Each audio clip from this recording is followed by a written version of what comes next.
qendrat kryesore ku ka qenë mundur një zhvillim serioz dhe një zhvillim i kontrolluar i turizmit, po të shkosh në Sarandë, për shembull, të shohësh,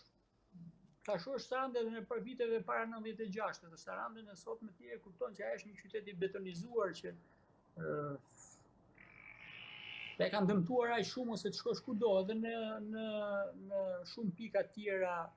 të rëndësishme të turizmit bregdetar në jug, po qoftë edhe në veri, që ja i kanë masakruar, jo i kanë, sepse sheh vetëm ndërtesa dhe nuk sheh askund gjelbrim ose hapësira publike të cilat duhet jenë të koordinuara, paktën në aspektin e zhvillimit urbanistik.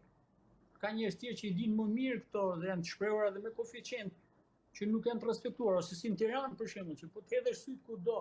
është një mjedis që edukues sepse e ke Tiranën të mbushur si kërpudha pallatet ku hapësirat publike janë zënë aq sa të merret fryma mes pallateve.